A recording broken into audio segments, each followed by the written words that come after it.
All right, 5 minutes to tell you about 5 tools that I use to stay productive. So this week's question is from Ashutosh Kumar. He says, 5 tools which you use to stay productive. Any phone apps, particular habits, or any other thing. All right, so this one is interesting because in a lot of ways, the way to stay productive is not to use tools, is actually to get rid of tools. So it's a little bit counterintuitive to say I use 5 tools to stay productive, because really the best way to stay productive is just to get rid of all your tools and all the distractions possible. But I will give you 5 things because that's what you requested. And not all of them will be physical things. Some of them will be abstract. So let's get started. So tool number 1, delete all notifications, remove them all from my phone. So over, I would say, at least a year, possibly I can extend this to 2 years. Certainly it's been over a year because I remember having the system in place before the pandemic even broke out. And I remember being in Spain when I actually was using this method, and it's super helpful. For the longest time now, I have not had any notifications on my phone, not a single one. I don't get email notifications. I don't get text message notifications, not WhatsApp, Twitter, forget about it, social media, forget about it. I have to go in and physically check those apps to see those notifications, and that's such a chore in itself that I basically don't bother. The only way I basically see those messages is if I go and physically check something, or if I want to go and send a message to somebody that's important to me, then I will go and I will quickly see that there's messages from people, and I will click on the ones that I feel are important to respond to. And at that point, basically you have so many notifications piled up that it's just, you basically just really don't check it all because it's overwhelming.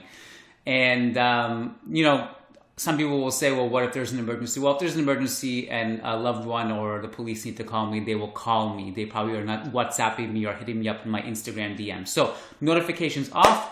And even my Twitter notifications, I do not get notifications. That's part of the reason why I don't really respond to people much, not because I don't want to, but because it's just way too much on my plate.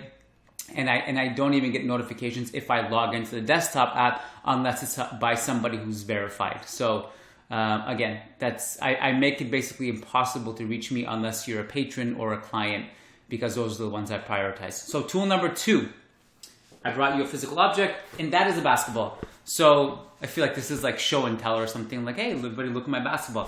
Why is this important for my productivity? Because I believe that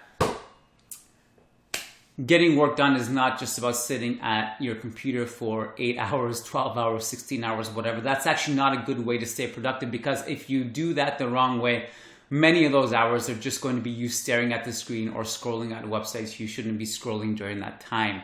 So I step away from my computer quite a bit. In fact, if you followed my day, and this was like, let's say, take your kid to work day, or like you were to follow me, it was a documentary, you'd be shocked at how little of it is actually journalism and doing my job.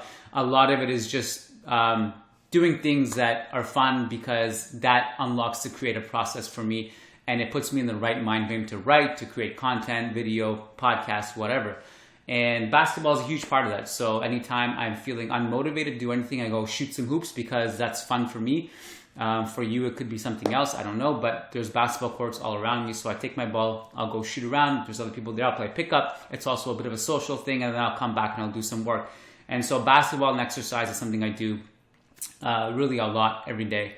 And not because it's to show off or anything, and I never post about it. It's only because for me, that's a great way for me to create unlock my creative process rather. Tool number 3 is another physical object. It is these blue light glasses. They are not prescription glasses. This is only about a week or so I've been wearing these, and they've changed my life already. I can't believe I haven't done this sooner. Given the nature of my work, especially during the pandemic, it's a lot of behind the screens, right? So for that reason, these are super helpful. I used to get a lot of bloodshot eyes, easily heavy eyes, and this has changed my life. It blocks the blue light. It's helped me sleep better. And it's only been about a week since I've been doing this. I actually had been doing it a while ago, and I kind of stopped for a long time, but because they got lost. But I got new pairs from Amazon last week, and I should have been doing it this whole time. And again, it helps me sleep better too. So that's tool number 3. Tool number 4 is not something I do daily, but I do incorporate in my week as much as I can. And certainly I do try to do it daily, and I should be doing it daily. And it's been extremely helpful whenever I feel unmotivated or tired or just not present to the moment, is that is to meditate. So meditation for me looks a lot like, just looking up guided meditation on YouTube. Nothing crazy, nothing too woo-woo or out there, or I'm not telling you to become Buddha or whatever. And I always make sure it's a YouTube video under 10 minutes just to stay productive, because I feel that's all I need. But it's super helpful to just stay present to the moment and just clear the clutter and clear the external thoughts that are just hovering in your brain, making it hard to relax or stay focused. So I will do meditation on days I need it, really morning and nighttime, but certainly I'll try to squeeze in at least 10 minutes in the morning if I can. Very simple, nothing too crazy, but it helps me. And then number 5 is I listen to a lot of talks, and I go for a lot of walks. So I kind of put those into one basket. I go for long walks. I walk at least 10 to 15,000 steps a day, and it is the greatest thing for your mental health, and it's the greatest thing for your productivity again. So I'll leave it there. Basically, those are 5 things that I will use. They're not all physical tools, obviously. And again, you want to limit tools, if anything, to help you stay focused. So to summarize, 1, eliminate all notifications. Trust me, nothing is that important. And if it truly is life-altering and threatening, you will get a phone call. Number 2, exercise. Number 3, blue light glasses. Number 4, meditate. And number 5 is to go for walks and listen to talks, because it's therapeutic and it's good for your body. And in my opinion, also your soul. So you can take that or leave it. Whatever you believe in doesn't matter to me. So I hope you guys enjoyed that video. If you do want to submit your questions for the next non-football Q&A, just drop them in the comments below, and I will make sure to address it, or at least try to address it, because I know I'll get more than one, and I'll try my best to address it in a future video.